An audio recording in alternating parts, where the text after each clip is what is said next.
For more than 1,000 years, the Byzantine Empire was this incredible hub of power, of faith, and culture. We can still see its stunning golden mosaics and read its epic history. But what did it sound like? That's what we're going to dive into, the living sound of an empire that lasted a millennium. So yeah, that's the big question, isn't it? We're setting out to try and hear the musical soul of Byzantium. And this isn't just some dusty old tradition. It's something that has not only survived, but is still echoing in our world today. All right, so first things first, there were really two sides to the Byzantine soundscape. You had the sacred music, the hymns and chants for church services, which was written down and preserved incredibly well. But then you had the secular music, the stuff for parties, festivals, and games. And while it was super popular, a lot of the church fathers frowned on it, which means, well, a lot less of it was ever written down. So for our journey, we've got to follow the paper trail, and that means focusing on that rich, sacred tradition. And here's our plan. We're going to start with the big picture. Then we'll meet some of the actual composers who are shaping the sound. After that, we'll dive into the music theory a bit, the 8 musical moods. Then we'll see how the whole tradition was saved by a radical reinvention, and finally, we'll listen for its echoes in our world today. Okay, let's get into it. We're stepping back in time, into a world where music was completely woven into the fabric of everyday life, both for the empire and for the church. This timeline really puts the sheer scale of this into perspective, doesn't it? 1,000 years. And right from the start, the music was always changing.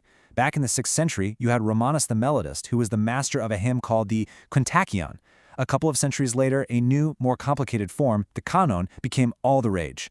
But here's the most amazing part. Even after Constantinople fell in 1453, the music didn't just stop. It was carried on. It's literally a living piece of a lost empire. But of course, history isn't just dates on a timeline, right? It's about people. Brilliant, creative people who drove this tradition forward. And what a voice she was. Seriously, in a time when composers were almost always men, there was one woman whose talent was just so powerful, so undeniable, that it smashed right through all the barriers. Her name was Hagia. Just look at this. Hagia lived way back in the 9th century and composed over 50 pieces. But get this. This is what makes her so incredible. She is the only woman whose music was ever officially adopted into the church's liturgy. We're talking about the very heart of Byzantine worship. Her work wasn't just accepted, it was treasured and has been preserved for centuries. Okay, now fast forward a few hundred years, and another absolute giant steps onto the scene. John Cucuzelos. He was so influential that they gave him this unbelievable title, the second source of Greek music. And the first source, that was John of Damascus, a legend from 500 years earlier who basically organized the entire system of chant. To even be mentioned in the same breath, yeah, that tells you everything you need to know about Cucuzelos' genius. So let's get into the DNA of the music itself. How did composers like Hagia and Cucuzelos create such powerful spiritual feelings? Well, it all comes down to this brilliant system of 8 musical moods. The system is called the octo eikos, which literally means 8 sounds. But I want you to think of it as more than just a set of scales. It's more like 8 unique emotional palettes. Each mode, or eikos, gave a composer a whole toolkit of melodies and moves to work with, perfect for crafting the specific spiritual vibe for different times of the year. So you might be asking, how does that even work? How can just 8 modes create such a huge range of expression, from deep sorrow to pure joy? Well, the secret is in the building blocks.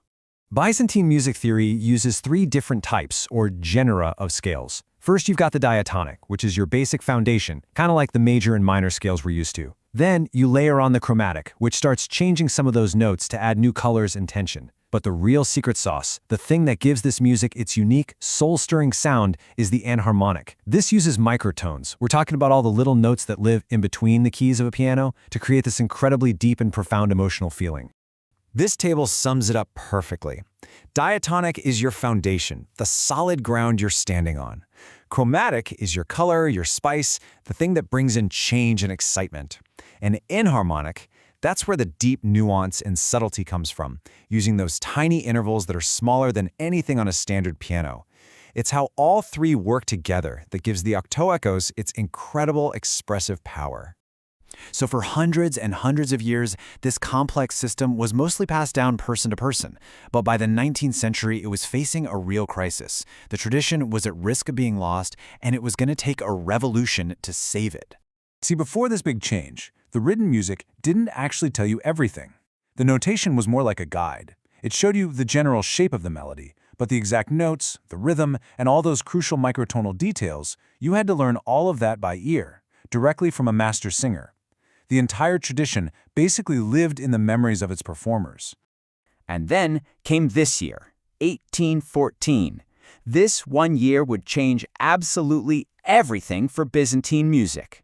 A group of 3 reformers, led by a guy named Chrysanthanthes of Matados, came up with what they called the new method, and it was a total game changer. They created a new system of notation that could precisely write down every single detail, every note, every rhythm, and yes, even all those subtle little microtonal slides. You really can't overstate how huge this was. This new method meant that the huge, unwritten oral tradition could finally be written down and preserved perfectly. But it wasn't just about saving the past. The system was so good that it could also notate music from other cultures, like the Ottoman makam system, and it worked for both sacred and secular music. It was a brilliant move that both preserved the tradition and modernized it at the exact same time. So, what does this all mean for us right now? Where can we actually hear this ancient sound today? When you step back and look at this whole story, one thing becomes crystal clear. The story of Byzantine music is a story of survival through adaptation. From new hymn forms to groundbreaking composers to a complete reinvention of its notation, this tradition never stood still. It was always renewing itself. And that's the key. That's why today, this music isn't some relic that you only find in a museum. It's a living, breathing art form. It's the sound you'll hear in Greek, Russian, Serbian, and so many other Orthodox churches all over the world. A direct, unbroken sonic link to the Byzantine Empire. It really makes you wonder, doesn't it? This tradition is like a bridge made of sound, connecting our world to one that vanished over 500 years ago. And it leaves us with this thought. If this sound could survive, what other echoes of the past are still out there, just waiting for us to listen?